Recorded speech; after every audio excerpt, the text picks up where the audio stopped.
If I can't walk you down the aisle, no one will, my father screamed, throwing lighter fluid on the white garment bag containing what he thought was my wedding dress. I watched calmly from my car as the flames engulfed the bag in my driveway, his face illuminated by the angry orange glow. My stepdad Tom, standing beside me, tried to step forward, but I held his arm. Let him have this moment, I said quietly. He needs it. My name is Olivia Chen, and at 28, I was watching my biological father throw his biggest tantrum yet. The irony? The burning dress was a $100 decoy from a thrift store. My real wedding gown, a stunning vintage piece that had belonged to Tom's mother, was safely stored at my fiancé's parents' house. I'd known my father would react this way. James Wilson had never handled loss of control well, especially when it came to me. When I told him I wanted my stepdad to walk me down the aisle, his face had turned that dangerous shade of purple I remembered from my childhood.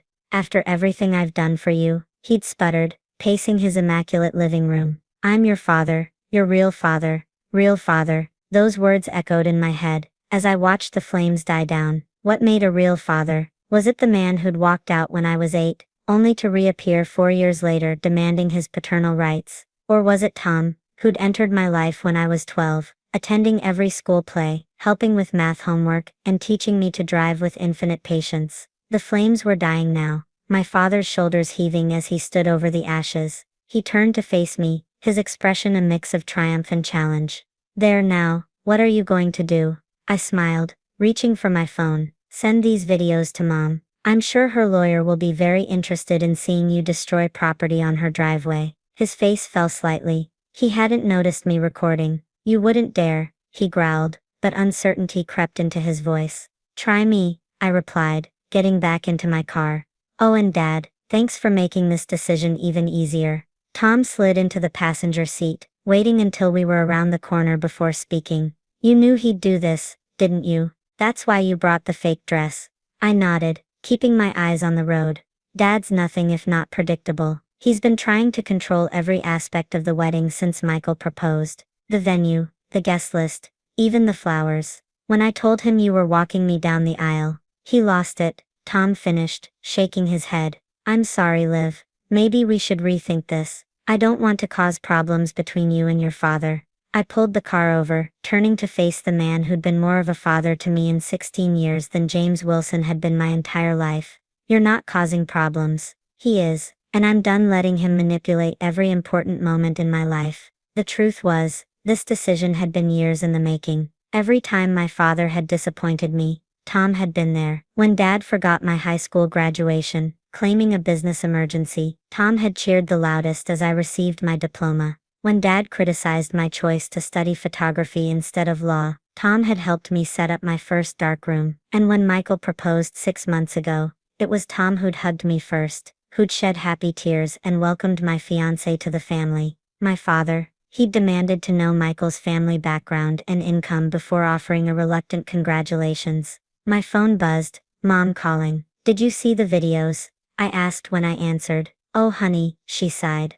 I knew he'd react badly, but this is a new low. Are you okay? I'm fine, Mom. Actually, I'm great. For the first time, I feel like I'm making the right choice. Your father just called me, ranting about ungrateful daughters and family loyalty. He's threatening to skip the wedding entirely. Let him, I replied, surprised by how little that prospect hurt. He's been skipping the important moments in my life for 20 years. Why break tradition now? After hanging up, I drove Tom home. My mom and Tom had divorced 3 years ago. Sometimes love isn't enough to keep people together, but they'd remained friends, and he was still very much my dad. Standing in his driveway, he pulled me into a tight hug. You know, he said, his voice rough with emotion, walking you down the aisle would be the honor of my life, but only if you're absolutely sure. I hugged him tighter. I've never been more sure of anything. That evening, as I sorted through childhood photos for the wedding slideshow, I found myself lingering over the differences.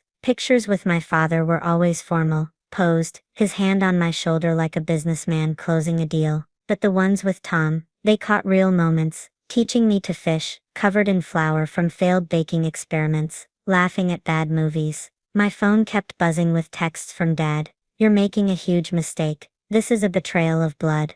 What will people think? That dress was just the beginning. I forwarded each message to Mom's lawyer before blocking his number. The last thing I needed was his toxicity. In the final weeks before my wedding, the next morning, I met my mom for coffee. She looked worried, the kind of expression she used to wear during my parents' divorce. "Your father's been calling everyone," she said, stirring her latte. "Your aunts, uncles, even your grandmother. He's trying to turn the family against your decision." I took a sip of my coffee, letting the warmth steady me. And surprisingly, it's not working. I think burning the dress was the last straw. Even his own sister called him unhinged. I wasn't surprised. Dad had been burning bridges for years, not just with me but with everyone. His need for control, his rigid ideas about family and obligation, had pushed away anyone who dared to challenge him. "He's threatening to reveal family secrets at the wedding," Mom continued. "Says he'll make sure everyone knows the truth about why I left him." I laughed, actually laughed. Let him. The truth is exactly what I want everyone to see, because the truth was simple. Love isn't about biology or obligation, it's about choice. Every day Tom chose to be my father, even after divorcing my mom. Every day he showed up, supported me, loved me unconditionally. My father, on the other hand, saw parenthood as ownership. He'd never understood that respect and love had to be earned, not demanded. Later that night, as Michael and I looked at the charred remains of the decoy dress in my mom's driveway, he squeezed my hand. "No regrets," I squeezed back, thinking of the beautiful vintage dress waiting safely at his parents' house, of Tom's proud tears when I'd asked him to walk me down the aisle, of all the moments that had led to this decision. "No regrets," I replied firmly, "but we should probably hire security for the wedding. Something tells me Dad's show isn't over yet." What I didn't tell Michael was that I had a contingency plan for whatever my father might try next. After all, I was my father's daughter. In one way, I'd learned to think 3 steps ahead. The next few days would prove just how necessary that planning had been. 3 days after the dress burning incident, I arrived at my photography studio to find my father waiting outside. He looked disheveled, his usually impeccable suit wrinkled, his eyes bloodshot. "We need to talk," he said, stepping forward. "You're making a terrible mistake." I unlocked the studio door, considering my options. The only mistake was not having a restraining order ready. "Don't be dramatic," he scoffed, following me inside uninvited. "I'm trying to protect you. That man isn't your real father. He has no right." "That man," I cut him off, "has been more of a father in 16 years than you've been in 28. But this isn't about Tom, is it? This is about control." My father's face darkened. "You want to talk about control? Fine, let's talk about how I can pull my investment in this studio anytime I want." I smiled, setting my bag down calmly. "What investment would that be?" "Don't play dumb, Olivia. Who do you think provided the startup money for this place?" "Your mother told me all about helping you with the down payment." "Did she?" I pulled out my phone, scrolling through my photos. "That's interesting, because I have all the paperwork right here. Every penny came from my wedding photography business that I ran through college. The business you called a waste of time, remember?" He blinked, confusion crossing his face. "But your mother said." "Mom said what I asked her to say, because I knew you'd try something like this eventually. You always do." For the first time, uncertainty crept into his expression. "You set me up?"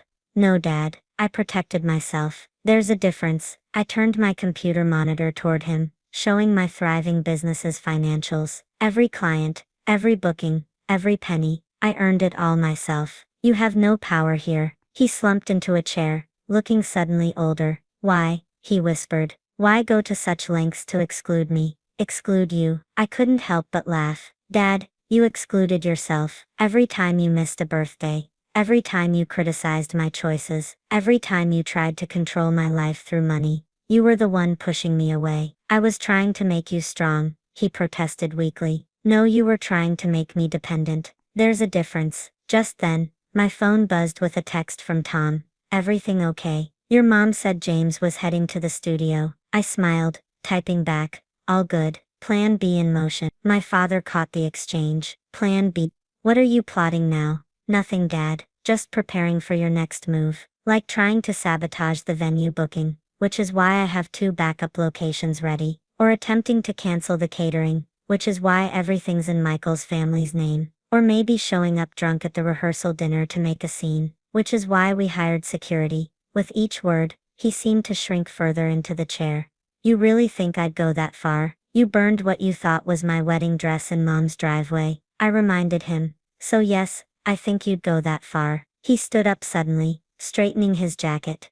You've changed. The daughter I raised would never be this calculating. The daughter you raised grew up. She learned to protect herself, and now she's giving you one last choice. I handed him an envelope. Inside was a wedding invitation, and a contract drawn up by Mom's lawyer. You can either sign this agreement to behave appropriately and attend the wedding as a guest, not as the father of the bride, or you can skip it entirely. Either way, Tom is walking me down the aisle. He stared at the papers, hands shaking slightly. And if I refuse, if I decide to tell everyone the truth about your precious Tom, I pulled out another envelope. Then these photos go public. Remember all those business trips when I was growing up? The ones where you were supposedly working? Mom wasn't the only one who hired a private investigator during the divorce. His face went pale.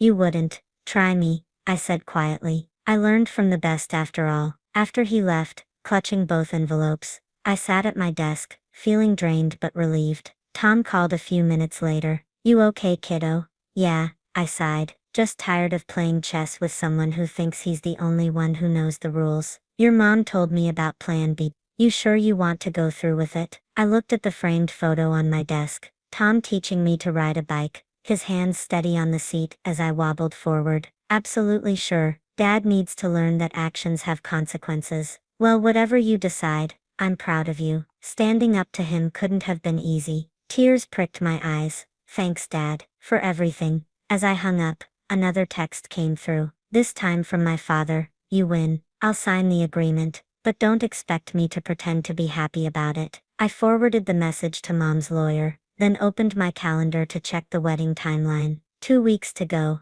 and somehow I knew my father still had one last card to play. I just hoped Plan C wouldn't be necessary. The morning of my wedding dawned clear and bright. I stood in the bridal suite, wearing Tom's mother's vintage dress, when my mom burst in, face flushed. Your father's here, she said, and he's drunk. I met her worried gaze in the mirror.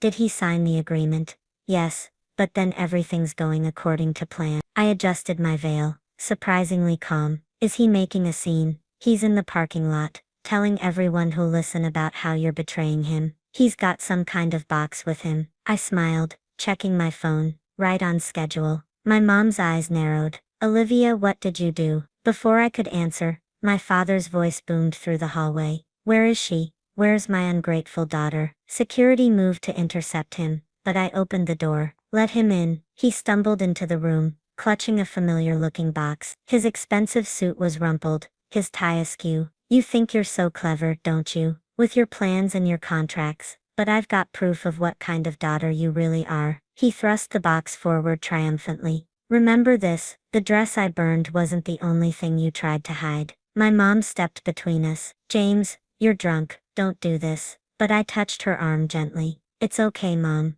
Let him open it. My father's hands shook as he ripped open the box. Everyone's going to see. He froze, staring at the contents. Inside were dozens of photographs. Not the scandalous evidence he thought he had, but pictures of every moment he'd missed in my life. My high school graduation, where his seat sat empty. My college art show, where Tom stood proudly beside my work. Birthday parties, school plays, award ceremonies, all showing the same pattern. Tom was there, beaming with pride, while my father's absence spoke volumes. What is this? He whispered. This is why Tom is walking me down the aisle, I said quietly. Every photo shows a choice. Your choice is, Dad, to be absent, to prioritize everything else over your daughter, to miss the moments that mattered. He slumped into a chair, the box falling from his hands. But I provided for you. I gave you everything, except yourself, I finished. And that's all I ever wanted. My mom picked up one of the scattered photos, me at 16, winning a photography contest. Tom was hugging me while I clutched my camera. I remember this day, she said softly. You said you had an important meeting. I did. My father protested. The Johnson merger was crucial. It was always crucial, I interrupted. There was always something more important than being there for me. Well, today is crucial too, Dad. And once again, you have a choice. I handed him a small envelope. Inside was a check, covering every penny he'd ever given me, with interest. You can either leave now, dignity intact, or stay and watch another man walk me down the aisle. Either way, after today, we're done. I'm releasing us both from this pattern. He stared at the check, then at the photos scattered around him. For the first time, I saw something crack in his carefully constructed facade. I really missed all of this. Yes, I said simply. And now you're missing this too. As if on cue, Tom appeared in the doorway, looking handsome in his tuxedo. He took in the scene, the scattered photos, my drunk father, the tension in the room, and immediately understood. Ready, kiddo? He asked softly. I looked at my father one last time. He was still staring at the photos, shoulders shaking slightly. I'm ready, Dad, I replied, taking Tom's arm. As we left the room, I heard my father's quiet sobs behind us. My mom would handle him, make sure he left quietly. The security team would ensure he didn't return. Walking down the aisle, with Tom minutes later, I felt lighter than I had in years. Michael waited at the altar, his face glowing with love, and our gathered friends and family beamed. You okay? Tom whispered as we walked. I squeezed his arm. Perfect. You know what was really in that box he burned?